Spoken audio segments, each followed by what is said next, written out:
Vamos conversar com a advogada e professora universitária Rosa Maria Cardoso da Cunha. Bom dia, Rosa. Bom dia. A Rosa que foi uma das integrantes da Comissão Nacional da Verdade, comissão que foi criada em 2011 pela Lei 2.528, num 18 de novembro como hoje, né? Ela foi instituída em maio de 2012, quase 30 anos depois do fim da ditadura militar, e veio investigar os crimes dos agentes de Estado praticados no período. O relatório final foi entregue em 10 de dezembro de 2014 à então presidenta Dilma Rousseff. Rosa, eu queria saber primeiro qual o principal legado dos trabalhos da Comissão Nacional da Verdade. Olha, o principal legado é o nosso relatório, não é, que é um registro de tudo que ocorreu durante a ditadura, um registro muito completo, um registro que centra a sua discussão no que nós chamamos de graves violações de direitos.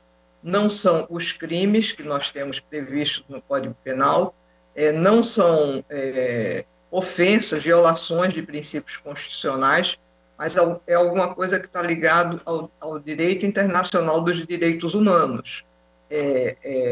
São crimes de lesa humanidade, que são imprescritíveis e que não são passíveis de anistia, como foi dado anistia no Brasil. Então, primeiro, é esse registro do horror que foi a ditadura.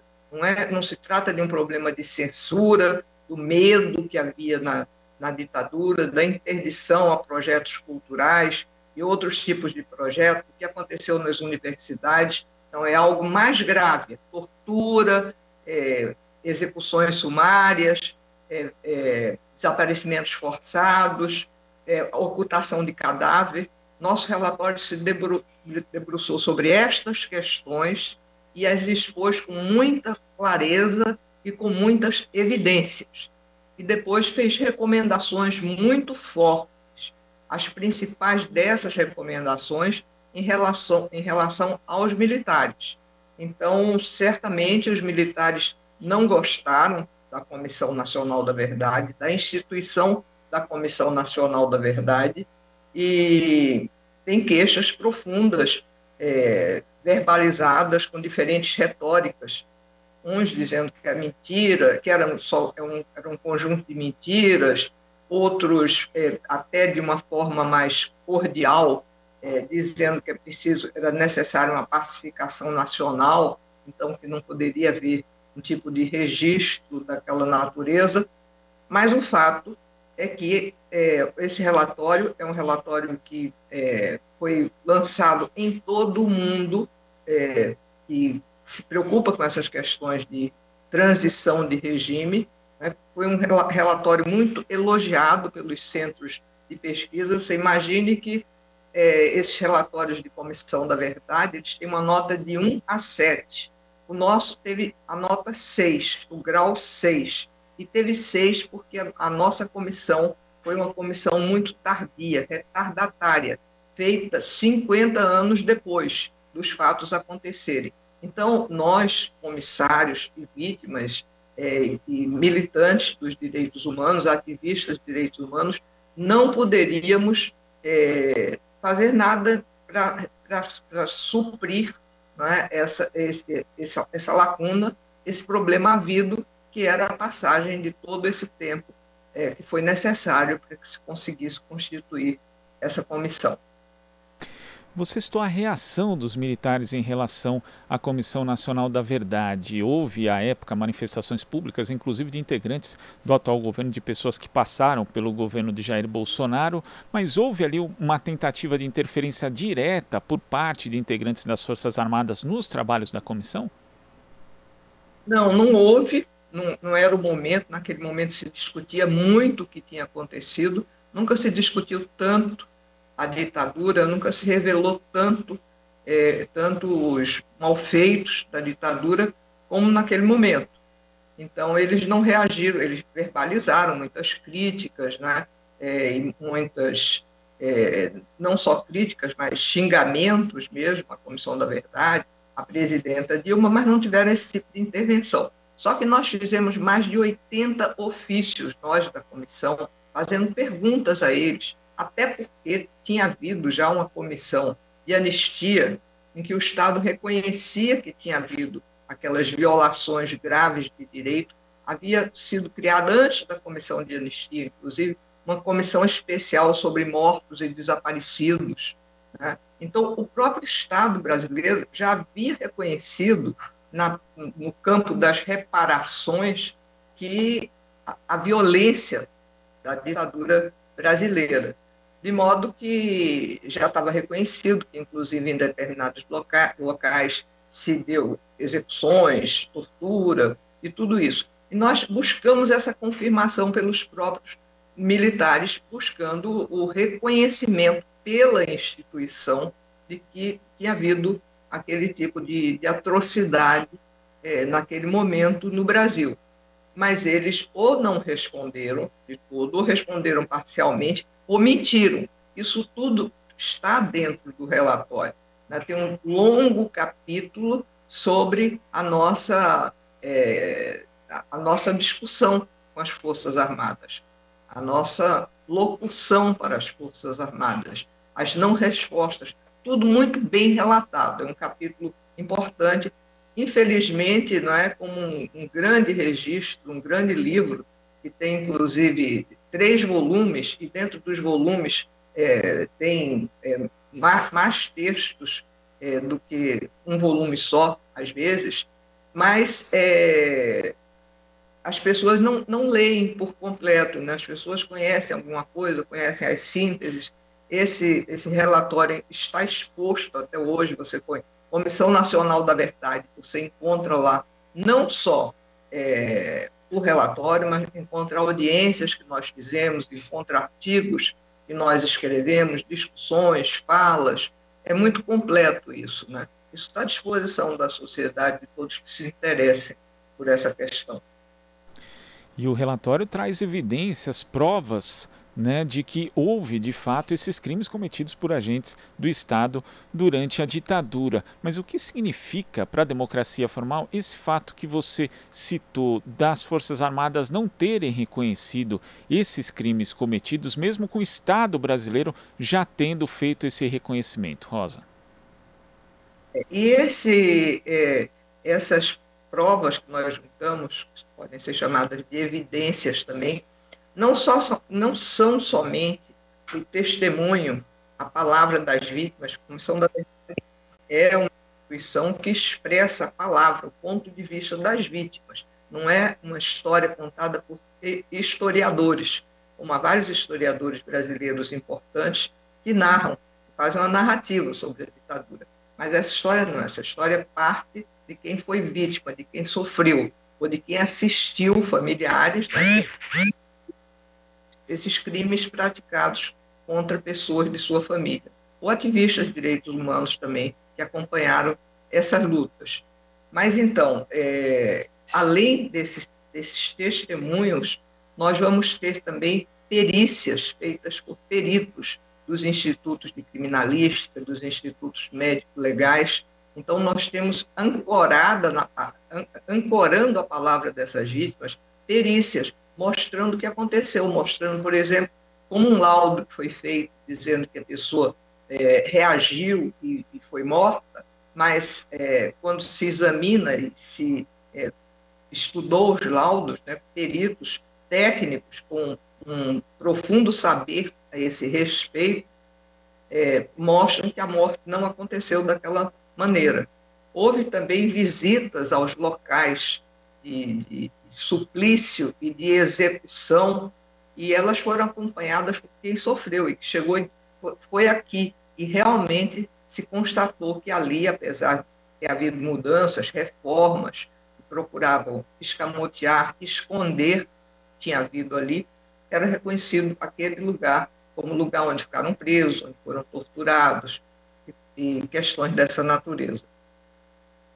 E a Comissão Nacional da Verdade teve um dos seus grandes méritos foi trazer à tona a questão dos povos indígenas, né? Segundo a comissão, o relatório final, 8.350 indígenas teriam morrido durante a ditadura civil-militar, né? A gente sabe que, na verdade, é um número subestimado, muito porque os povos indígenas foram alvo ali das políticas da ditadura, inclusive muita gente passando fome, morrendo por conta de condições sanitárias inadequadas. Esse é um assunto que precisa ser aprofundado, que acabou não tendo uma sequência a partir daquilo que foi revelado pela Comissão Nacional da Verdade?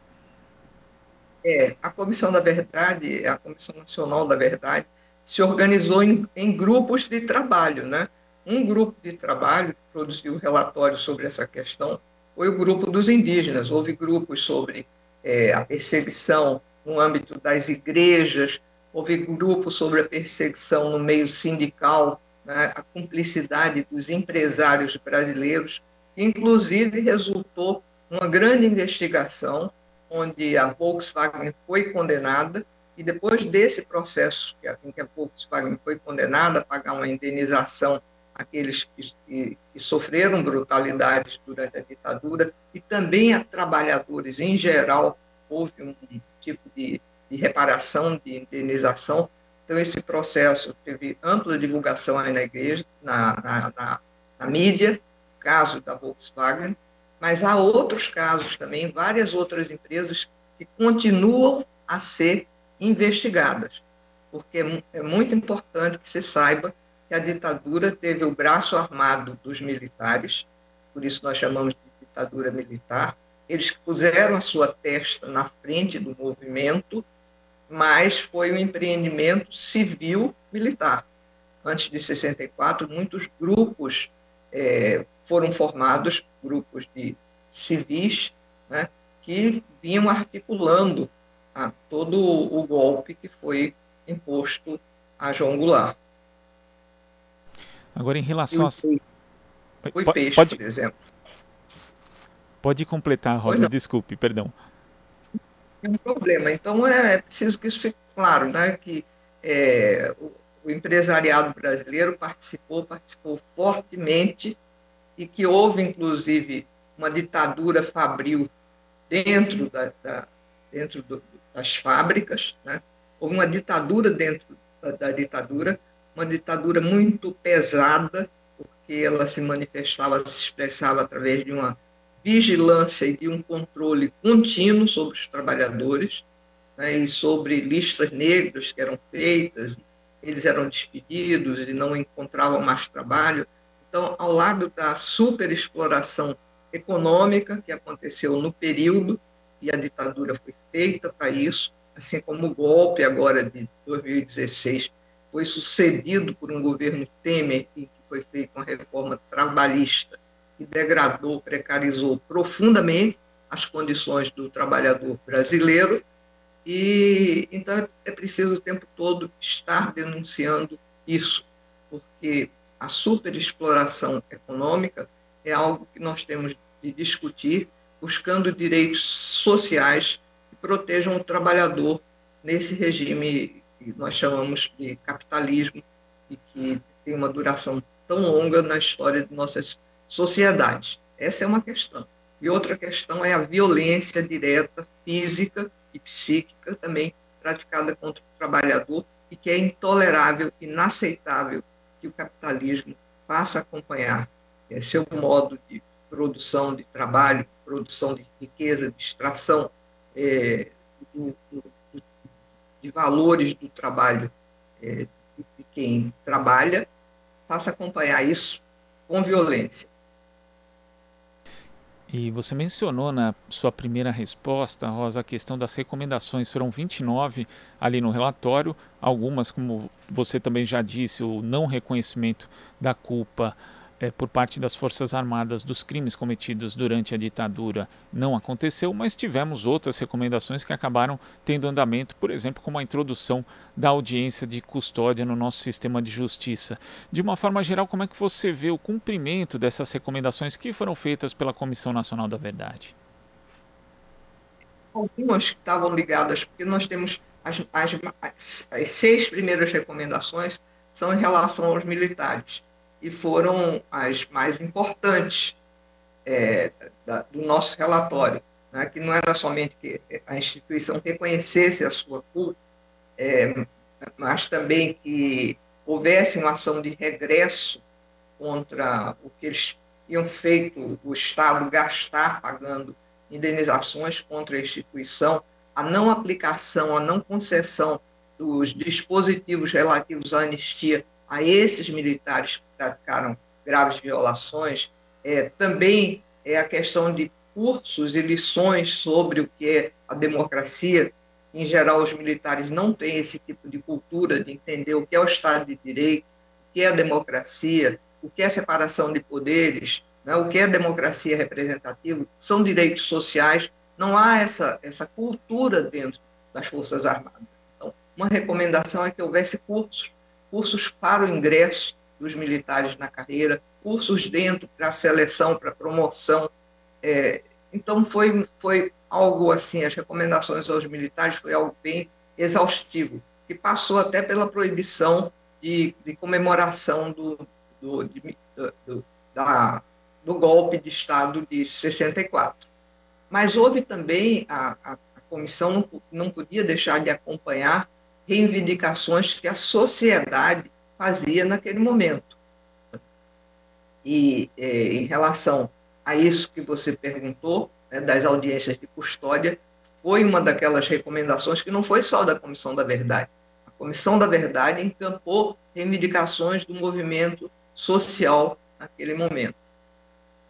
Olha, eu vou te dizer uma coisa, eu não vou poder continuar muito nessa entrevista, eu tinha combinado até 8 horas, estou vendo que já é mais tarde do que isso, então pedi para você fazer aí uma pergunta final, porque eu tenho um outro compromisso que já estava estabelecido quando eu recebi esse convite. Então, tudo bem, então, Rosa Maria. Só para a gente finalizar, então, muita gente fala por conta dos acontecimentos, né, em relação ao governo e também por conta do comportamento dos militares em relação à pandemia de Covid-19, da necessidade de se fazer uma comissão nacional da verdade também sobre esse período. Você concorda ou esse tipo de comparação seria inadequado, já que a ditadura é um determinado período e hoje, pelo menos formalmente, nós vivemos uma democracia?